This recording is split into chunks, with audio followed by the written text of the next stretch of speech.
มอบหับหอคอยเฝ้าระวังการลักลอบขนส่งยาเสพติดทางบกและทางน้ำลาวไทยที่เมืองปากท้าแขวงบ่อแก้วการมอบหับหอคอยเฝ้าระวังการลักลอบขนส่งค้าขายยาเสพติดทางบกและทางน้ำลาวไทยที่เมืองปากท้าแขวงบ่อแก้วดำเนินไปในวันที่6มิถุนายน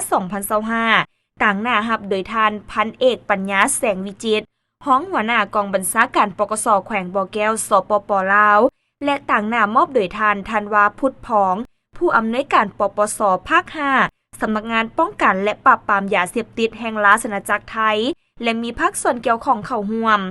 ท่านพันโทดาวเทียมศิริวงศาผู้ติดตามการก่อสร้างได้รายงานว่าหอคอยเฝ้าระวังการลักลอบขนส่งและค้าขายยาเสพติดที่เมืองปากท้าได้รับการช่วยเหลือทุนงบประมาณจากสำนักงานป้องกันและปราบปรามยาเสพติดแห่งราชอาณาจักรไทยอยู่ในการร่วมมือ2ฝ่ายลาวไทยเกี่ยวกับการกวดกาควบคุมสกัดกั้นและต้านยาเสพติดในการสร้างอาคาร1หลังมูลค่าหลายกว่า 1,380,000 บาทซึ่งได้ก่อสร้างมาแต่วันที่15มิถุนายน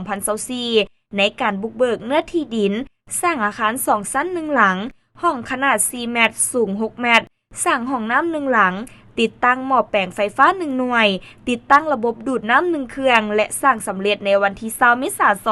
2025ผ่านมา